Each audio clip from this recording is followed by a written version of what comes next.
Yes, class, we are going to do the topic a rebellion in the countryside. From the cities, the non-cooperation movement spread to the countryside. अब cities से ये जो non-cooperation movement कहाँ पे start हो गया था आपका countryside में. It drew into its fold the struggle of peasants and the tribal which were developing in different parts of the country in the year after the war. अब क्या हुआ, बहुत सारी स्ट्रगल स्टार्ट हो चुकी थी between the peasants and the tribal in the various part of the country. Now we are going to talk about Awadh. In Awadh the peasant led by the Baba Ramchandra, a sannyasi who had earlier been to Fiji and laborer. The movement here was against talukdars and the landlords who demanded from the peasants high rents and the variety of other cases. अब क्या था कि जो ये आपके peasants से उनसे जो landlord और तालुकदार थे, they were demanding large amount of rent from them and they were creating other problem for them. The peasants had to do beggar and work at landlord farm without any payment. As tenants, they had no security of tenure, being regularly evicted. अब क्या था, जो ये आपके peasants से जो landlord के वहाँ पे काम कर रहे थे उनको कभी भी हटाया जा सकता था. There was no job security over them. ठीक है. The peasant movement demanded reduction of revenue, abolition of beggar and the social boycott of the oppressive landlord. अब इन लोगों ने कहा कि हम लोग बेगरी नहीं करेंगे और ना ही लैंडलॉर्ड्स के मतलब वो टॉर्चर्स को सहेंगे.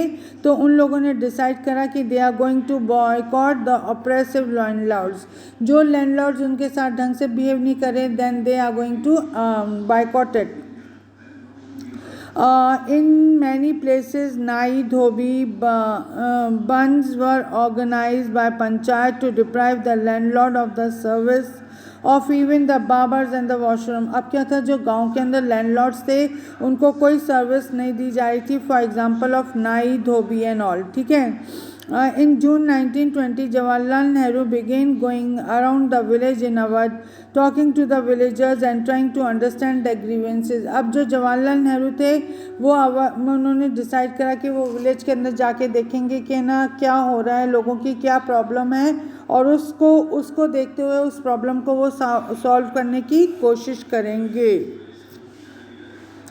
By October, the Awadh Kisan Sabha was set up headed by Jawaharlal Nehru. अक्टूबर के अंदर ओल्ड अवध की किसान सभा सेटअप हुई थी. It was headed by Jawaharlal Nehru, Baba Ramchandra and few others. Within a month 300 branches had been set up in the village. अब क्या हुआ, within 300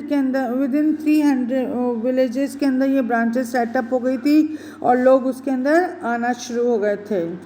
So when the non-cooperation movement began the following year, the effort of the Congress was to integrate the Awadh peasant struggle. अब क्या था, इनका main वो था कि जब ये non-cooperation movement स्टार्ट हो तो ये अवध के अंदर जाके जो इन्होंने movement स्टार्ट करा हुआ है उसको वो उसके अंदर मिंगल करेंगे. The peasant, however, developed in the form that the Congress leadership was unhappy with it. As the movement spread in 1921, the house of the talukdars and the merchants were attacked.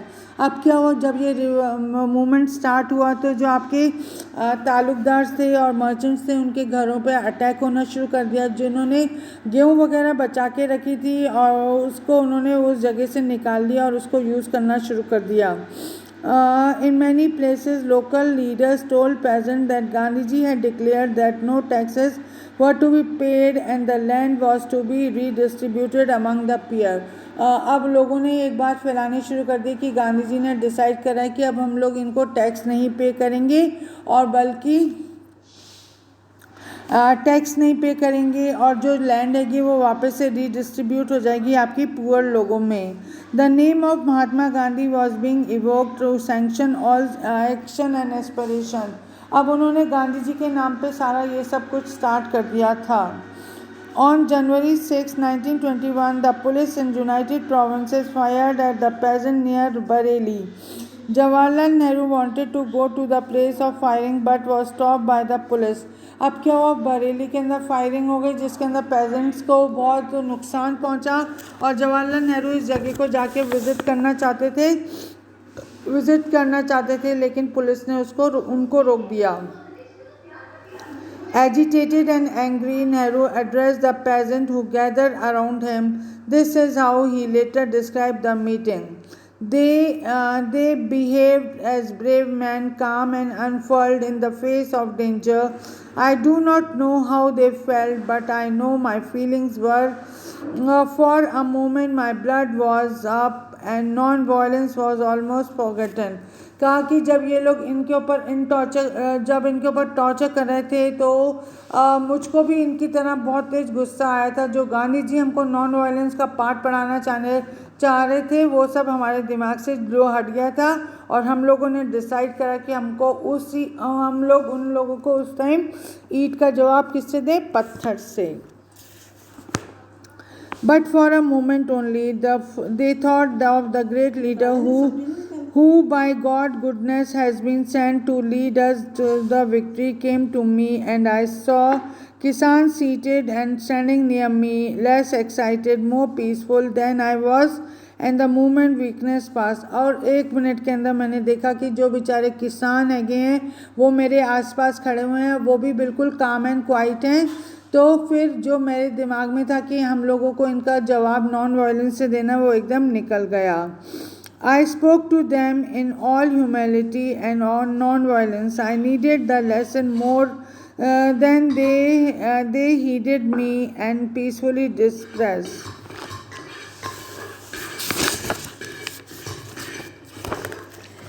Yes, tribal peasants interrupted the message of Mahatma Gandhi and the idea of Swaraj in yet another way. In the Garden Hills of the Andhra Pradesh, for instance, a militant guerrilla movement spread in the early 20s. अब इन लोगों ने decide करा कि अब ये Britishers के साथ वो कैसे मेथड से फाइट करेंगे, गुरिल्ला वॉरफेयर मेथड से फाइट करेंगे। Not a form of struggle that the Congress could approve. Here is another forest region. The colonial government had closed the forest area, preventing the people from entering the forest to graze their land. अब उन्होंने क्या करा, जो forest के tribal लोग थे उनको परेशान करना शुरू कर दिया। जैसे कि हम सबको मालूम है कि जो आपके ट्राइबल्स हैं वो जनरली कहाँ पे रहते हैं, फॉरेस्ट के अंदर रहते हैं और वहाँ पे वो प्लांटेशन करते हैं। तो जो ब्रिटिशर्स थे उन लोगों ने उनके फॉरेस्ट वाले एरिया में जाने से क्या लगा दिया, बैन कर दिया। तो और उनको स्टॉप कर दिया गया कि वो अपनी कैटल को वहाँ पे उस एरिया में नहीं ग्रेज करेंगे। Not only only were their livelihood affected, but they felt that their traditional rights were being denied. When the government began forcing them to contribute beggar for road building, the hill people revolted. अब उनको बोला गया कि तुम forest में काम नहीं करोगे, बल्कि तुम कहाँ पे काम करोगे, जो रोड बन रहा है उसके अंदर तुम लोग काम करोगे। लेकिन इस बात पे वो उन लोगों को गुस्सा आया और उन लोगों ने इंग्लिश के खिलाफ लड़ाई शुरू कर दी। The person who came to lead was an interesting figure, Alluri Sitaram Raju. Raju claimed that he had a variety of special power. He could make correct astrological prediction and heal the people and could survive even the bullet shot. अब ये जो person था ये एक astrologer था, कह रहा है कि वो उसके पास इतनी वो एबिलिटी है कि वो लोगों के माइंड को डाइवर्ट कर सके और उनको उनका भविष्य बता सके, कैसे उनको मॉरल सपोर्ट दे सके एंड ऑल। ठीक है। Captivated by Raju, the rebels proclaimed that he was incarnation of God. इस तरीके से जो ये राजू था उनके लिए एक भगवान के रूप के अंदर फॉर्म में आया था। Raju talked to the greatness of the Mahatma Gandhi and said he was inspired by the non-cooperation movement. Raju was very much inspired by Mahatma Gandhi's non-cooperation movement और उन्होंने उस मूवमेंट के लिए लोगों को परस्यूट करा कि ना तुम लोग ये बाइकआउट करो सारे foreign goods, foreign clothes and try to wear khadi. Gave up drinking, but at the same time he asserted that India could be liberated only by the use of force and not by non-violence. The Garden rebels attacked police stations, attempted to kill the British officers and carried on the guerrilla warfare for achieving the Swaraj. Raju was captured and executed in 1924 and over time become a folk hero. फिर उसको capture करा गया और उसको मार दिया गया और इस तरीके से जो ये राजू था he became a captivated hero in the eyes of the Indians.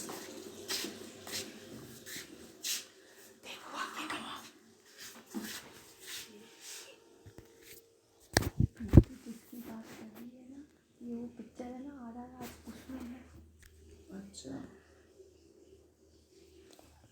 कितने मिनट हो गए? 10 minutes, बस बात है। तो वी हैव सीन, और पता है आपको ये मालूम है अभी अभी एक मूवी, लेटेस्ट मूवी आ रही है RRR, तो उसके अंदर ये वाली जो स्टोरी है ना, कैप्टिवेटेड राजू वाली, वो उसके अंदर दिखाई गई है। तो अगर आपको चांस मिले तो you go and see this movie, और पूरी आपको सिचुएशन क्या हो जाएगी, आपको समझ में आ जाएगी। Yes, we are proceeding further. Swaraj in the plantation. Workers had their own understanding of Mahatma Gandhi and the notion of Swaraj. For plantation workers in Assam, freedom meant the right to move freely in and out of the confined space in which they were enclosed. अब जो people of Assam थे उनको लग रहा था कि जो ये forest का area है उसके अलावा उनको इधर उधर मिलने की, घूमने की क्या होनी चाहिए, freedom होनी चाहिए, ठीक है। और फिर it was a link with the village from which they had come, और इस तरीके से वो अपने विलेजर्स से वो आराम से मिल सकते थे। Under the inland immigration act of 1859 the plantation worker were not permitted to leave the tea gardens without the permission, and in fact they were really given such permission. When they heard of the non-cooperation movement, thousands of the workers defied the authorities, left the plantation and headed home. अब जब उनको मालूम पड़ा कि non cooperation movement start हो गया है, तो उन लोगों ने अपना टी गार्डन्स के उधर से अपना काम को छोड़ दिया और वहाँ पे अपने अपने घर चले गए, ताकि वो विलेज के थ्रू अपना ये नॉन कॉपरेशन मूवमेंट को स्टार्ट कर सके। They believed that Gandhi Raj was coming and everyone would be given the land in their own village. उनका ये मानना था कि अब आने वाला है गांधी राज, और गांधी राज के अनुसार Gandhi will allot each and every person villager the piece of land which they were holding. और जो उनकी जो लैंड थी वो किसने स्नैच कर ली थी, आपकी ब्रिटिशर्स ने स्नैच कर ली थी उसको। वो गांधी जी है ना, वो उन विलेजर्स को लैंड वापस दिलवा के रहेंगे। They however never reach their destination, stand on the way by the railway and the steamer strike. They were caught by the police and were brutally beaten. अब वो वहाँ तक नहीं पहुँच पाए क्योंकि वो रास्ते में पुलिस ने उनके ऊपर अटैक कर दिया, और इसके कारण उनको रास्ते में आगे जाने ही नहीं दिया गया। तो they were feeling very helpless. The vision of these movements were not defined by the Congress program. ये जो सारे मूवमेंट हुए थे इसके अंदर कांग्रेस ने कुछ भी उसका रोल नहीं था। They interrupted in the term of स्वराज्य in their own way. लेकिन जो कांग्रेस थी उसका मेन मोटिव था to attain स्वराज्य, imagining it to be the time when all sufferings and the troubles would be over. और उनका ये था कि अगर हमको स्वराज्य मिल जाएगा तो हमारी जितनी भी ट्रबल हैगी वो सब क्या हो जाएगी, आपकी ओवर हो जाएगी। Yet when the tribals chanted Gandhi's name and raised the slogan demanding Swatantra Bharat, they were also emotionally related to an all Indian agitation. अब जो ये ट्राइबल्स थे वो एक ना मतलब उसके अंदर ज्वाइन हो रहे थे और वो चाह रहे थे कि हमारा जो भारत है वो कैसा बने, आपका स्वतंत्र भारत बने, and they were also emotionally relating to an all India agitation, और इस तरीके से वो इंडिया का साथ दे रहे थे in the agitation. When they acted in the name of Mahatma Gandhi or linked their movement to that, they were identified with the movement which went beyond the limits of the immediate locality. और इस तरीके से जो उनका जो movement था वो उसमें आ रहा था, आपका कांग्रेस के बिहाफ पे आ रहा था, और उन्होंने इस मूवमेंट को अपनी लोकेलिटी के अंदर ही नहीं सीमित रखा था बल्कि it was spread all over India. Is it clear? Go through it and let me know कि आपको समझ में आ रहा है कि नहीं आ रहा।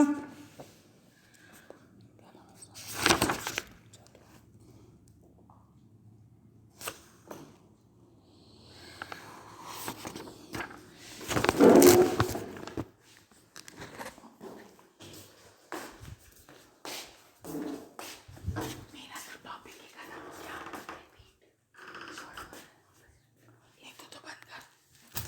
अब इसको अपलोड कर दे। कितने मिनट का? 15। और दूर से बोल।